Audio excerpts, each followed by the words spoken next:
কুম্ভ মেলা যাওয়ার পথে দুর্ঘটনা, মৃত্যু হলো গোঘাটের দুই বাসিন্দার। তাদের মধ্যে একজন গাড়ির চালক। মৃত্যুর সংখ্যা বেড়েছে বলে দাবি গোঘাটের মৃতের পরিবারের। জানা গেছে, গোঘাটের সাতবেরিয়া থেকে দুটি স্করপিও গাড়িতে 18 জন শুক্রবার সন্ধ্যা 7:30 নাগাদ মহাকুম্ভর উদ্দেশ্যে রওনা হয়েছিলেন। গোঘাটের সাতবেরিয়ার বাসিন্দা স্বরূপ সাহা তার পুরো পরিবার ও আত্মীয় স্বজনরা ছিলেন। ধানবাদে দুর্ঘটনায় গোঘাটের দুজন মারা গিয়েছেন। স্বপনবাবুর স্ত্রী পিয়ালি সাহা, বয়স 30 বছর, মারা গিয়েছেন। এছাড়াও গোঘাটের ভাদুরের তাহেরপুরের বাসিন্দা শেখ রজব আলীও মারা গিয়েছেন। তিনি দুর্ঘটনাগ্রস্ত গাড়ির চালক ছিলেন। অন্যদিকে পিয়ালি দেবীর দিদি সহ তার পরিবারও গাড়িতে ছিলেন। তাদের মধ্যে বেশ কয়েকজনের মৃত্যুর খবর উঠে এসেছে। তাদের বাড়ি পশ্চিম মেদিনীপুরের রোড চন্দ্রকোনায়। স্বরূপবাবুর বাড়িতে তালা দিয়ে বেরিয়েছিলেন। এই ঘটনায় তাদের আত্মীয় স্বজনরা ভেঙে পড়েছেন। শোকর ছায়ে আছি, সবারই মন মেজাজ খারাপ, কিছুই ভালো লাগছে না। নিজেদের পরিবার, নিজেদের একটাই, কি বলবো, আর কিছু বলতে পারছি না। এই শুনে কি পঞ্চায়েতের প্রধান সব একে একে আসছে? কি বলবো বলুন, আর কিছু। কোথায় গিয়েছিল? কুম্ভ মেলায় যাচ্ছিল স্নান করতে। যার শ্বশুরের ছেলে, স্বরূপদা হচ্ছে আমার ভাসুর হয়, নিজের ভাসুর। বাকিরাও তো ভাসুরের বউ, বাচ্চা মেয়েটা আমার। আপনার নাম দিদি? উমা সাহা।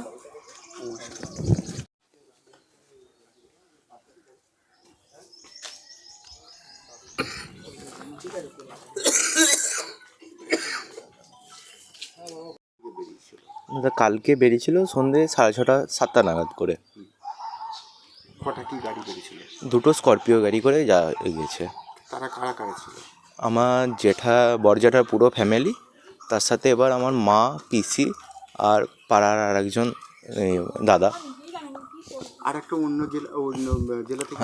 আর হচ্ছে মানে আমার যে মেজদার শালপতি ভাই আর তার ফ্যামিলি গেছিল। মোট কজন বেরিয়েছিল? মোট 18 জন। আর বাচ্চা তার মধ্যে কজন ছিল? মহিলা কজন ছিল? বাচ্চা ছিল মানে যে গাড়িটা অ্যাক্সিডেন্ট হয়েছে সেই গাড়িটায় বাচ্চা ছিল আপনার 4 জন। আর ওই গাড়িটাতে মহিলা ছিল আপনার 1 2 3 জন। এখন কজন কি আহত হয়েছে? আহত গাড়িতে সবাই আহত, কিন্তু একটা গাড়িতে সবাই আহত, আর একটা গাড়ি সবাই সুস্থ হয়েছে। তার মধ্যে যারা মারা গেছে তারা কজন? আপাতত আমাদের কাছে যে খবর আছে 4 জন স্পট ডেড হয়েছিল, আর 2 জন বাচ্চা কিছুক্ষণ আগে মারা গেছে। দুটো বাচ্চা ছিল তার মধ্যে? হ্যাঁ, দুটো। একজন হচ্ছে 3 বছর আর একজন 15 বছর। কি ডাম্পারের পেছনে ধাক্কা মেরেছে? হ্যাঁ, ডাম্পার বা লরি, যেটা আমরা জানতে পারি। বলছি ভাই, কটা পরিবার গেছিল? প্রত্যেকে 4-5টা পরিবার, টোটাল 5টা পরিবার। এরা প্রত্যেকেই কি আপনার মানে নিজেদেরই? হ্যাঁ, নিজেদেরই মানে আপনার নামটা কি দাদা? দেবনীল সাহা। আপনি কি ভাই সম্পর্কে এনাদের? আমি হচ্ছে মানে যে পরিবারটা গেছে তার কাকার ছেলে। আমি স্বরূপবাবুর কাকার ছেলে? স্বরূপবাবুর কাকার ছেলে।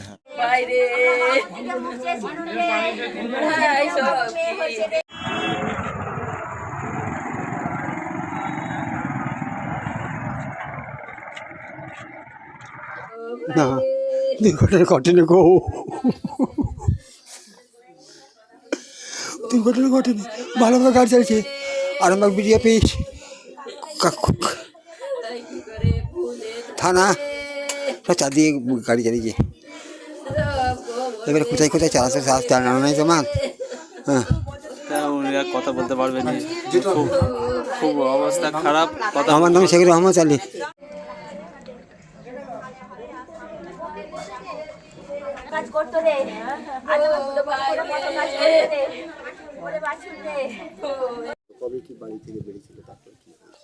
দেখুন, ওরা কুম্ভর জন্য যাত্রা করেছে। 2 শালিপতি ভাই, একজনের গড়বেতার দিকে বাড়ি, সে তার পরিবার নিয়ে, এবং এখানেতে আমাদের স্বরূপদা এদের পরিবার নিয়ে এরা যাত্রা করেছিল। ধানবাদের কাছে রাজগড় থানার আন্ডারেতে একটা দুর্ঘটনার সম্মুখীন হয়, এবং এখনও পর্যন্ত হতাহতের খবর রয়েছে, মারা গিয়েছে অনেকজন। একটি বাচ্চা, স্বরূপদার মেয়ে, তার বয়স 5 বছর, আগমনী, সে তার শারীরিক অবস্থা ভালো নয়, সেও ভর্তি রয়েছে। পরম করুণাময় ঈশ্বরের কাছে আমরা প্রার্থনা করব যাতে স্বাভাবিক ছন্দে সুস্থতায় এরা ফিরতে পারে, সুস্থ হয়ে ফিরতে পারে। কিছু বলার নেই, দুর্ঘটনায় তবু আমরা মানসিকভাবে পাশাপাশি এসে দাঁড়ানোর চেষ্টা করছি সহমর্মিতা নিয়ে। কজন বেরিয়েছিল? এখান থেকে প্রায় মোটামুটি 8 জন ড্রাইভার সমেত 18 জন, দুটো গাড়িতে বেরিয়েছে। আচ্ছা, মারা যাওয়ার খবর কি পেয়েছেন? গড়বেতার দিক থেকে যারা গিয়েছিল তাদের 4 জন মারা গিয়েছে। ড্রাইভার ভাদুরে বাড়ি, তিনিও মারা গিয়েছেন। আমাদের এই যে স্বরূপদা যিনি রয়েছেন, স্বরূপ সাহা, ওনার স্ত্রী পিয়ালি সাহা, উনিও মারা গিয়েছেন। এই খবর আমরা আপাতত পেয়েছি। বাকিদের অবস্থা আশঙ্কাজনক, তারা আশঙ্কাজনকভাবে হসপিটালে রয়েছে। আজকের এখান থেকে দাঁড়িয়ে যদি পরম করুণাময় ঈশ্বর বলে কিছু থাকে, আমরা কাতর আবেদন করব যাতে বাচ্চাগুলো অন্তত সুস্থ থাকে, তারা ফিরতে পারে স্বাভাবিক ছন্দে। এবং কিছু করার নেই, কারোর দুর্ঘটনা এটা মেনে নিতে হবে। মানসিক দৃঢ়তা পরম করুণাময় এনাদের প্রদান করুন যাতে এই শখটা এরা নিতে পারেন। তাছাড়া কি বলার আছে। ঘটনাটা ঘটেছে ঝাড়খণ্ডের যে রাজগড় থানা রয়েছে, রাজগড় থানার মধ্যে একটা লরির সঙ্গে অ্যাক্সিডেন্ট হয়েছে, ডাম্পার।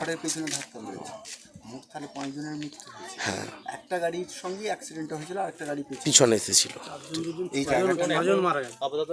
4 জন আর 2 জন 6 জন মারা গেছে। এই জায়গাটার নাম? ওদের ফ্যামিলির 4 জন আর আমাদের স্বরূপদার স্ত্রী যিনি আছেন আর ড্রাইভার 6 জন টোটাল মারা গেছেন। এই জায়গার নাম ছাদবেরিয়া কামারপুকুর গ্রাম পঞ্চায়েত। আর যেই 4 জন একসঙ্গে মারা গেছে তাদের বাড়িটা কোথায়? গড়বেতা। আর বাকি আমাদের আরামবাগে একজন আছে। হ্যাঁ, আর ছাদবেরিয়ার একজন রয়েছে। আপনার স্যার পরিচয়টা? আমি রাজদীপ দে, কামারপুর গ্রাম পঞ্চায়েতের প্রধান।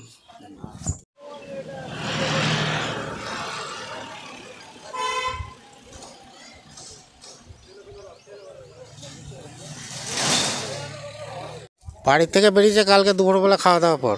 কুম্ভ মেলায় ভাড়া যাচ্ছিল ও ড্রাইভার, আর যেতে যেতে রাস্তায় আসানসোল পেরিয়ে ওরা খাওয়া দাওয়া করেছে। খাওয়া দাওয়া করে ও যাচ্ছে, দুটো গাড়ি একসঙ্গে ছিল, একটা গাড়ি বেরিয়ে গেছে। বেরিয়ে যেতে ও পিছু যাচ্ছে, পিছন থেকে একটা ডাম্পার ওকে পিছন থেকে মারে। সামনে একটা গাড়ি দাঁড়িয়েছিল, ওই হালকা ব্রেক করতে পিছন থেকে একটা ডাম্পার যে ওকে মারে। ওকে ডাম্পারটা যখনই মেরেছে, ও একটা ডাম্পার সামনে দাঁড়িয়েছিল তাকে যে মেরেছে। মেরে দুটো গাড়ি মাঝখানে ও চিপে গেছে। তারপরে খবর হলো রাত্রেবেলা ওখানে ওসি ফোন করেছিল, ড্রাইভারের ফোনটা পেয়েছিল। ফোনটা পেয়ে ওসি ফোন করেছিল যে এরকম অ্যাক্সিডেন্ট হয়েছে, 4 জন সঙ্গে সঙ্গে স্পট ডেড হয়েছে। নাম কি ড্রাইভার ওর নামটা কী রে? শেখ রজব আলী। এই জায়গাটার নাম? ভাদুর লেবুতলা। কত বছর ধরে গাড়ি গাড়ি চালাচ্ছে আজকে ধরুন মোটামুটি 8-10 বছর এইভাবে গাড়ি চালাচ্ছিল। কোনোদিন কোনো দুর্ঘটনা কিছুই হয়নি। আমি ওর মামা। আপনার নাম? শেখ আইনাল হক। এখন আরামবাগেই রয়েছে প্রাণ আইভিএফ ফার্টিলিটি সেন্টার। নিঃসন্তান দম্পতিদের মুখে হাসি ফোটানোর বিশ্বস্ত প্রতিষ্ঠান প্রাণ আইভিএফ ফার্টিলিটি সেন্টার। দক্ষিণবঙ্গের মধ্যে সর্ববৃহৎ এবং সর্বপ্রথম এআরটি গভর্নমেন্ট রেজিস্টার প্রাপ্ত আইভিএফ সেন্টার এখন আরামবাগেই। অল্প খরচে আইভিএফ পরিষেবা, বন্ধ্যাত্ব চিকিৎসার এক অভিনব অধ্যায়। প্রাণ আইভিএফ ফার্টিলিটি সেন্টার একেবারে অল্প খরচে পুরুষ ও মহিলার বন্ধ্যাত্ব পরীক্ষা, বন্ধ্যাত্ব চিকিৎসা সবকিছুই হয় আমাদের প্রতিষ্ঠানে। সুচিকিৎসার মাধ্যমে মা ও বাবা ডাক শুনতে পারবেন নিঃসন্তান দম্পতিরা। তাহলে আর দেরি কেন? আজই যোগাযোগ করুন প্রাণ আইভিএফ ফার্টিলিটি সেন্টারে। ঠিকানা বসন্তপুর, আমতলা, 2 নম্বর রেলগেট, আরামবাগ, হুগলি। যোগাযোগ নম্বর 7865858781 অথবা যোগাযোগ করুন 7908098172 এই নম্বরে।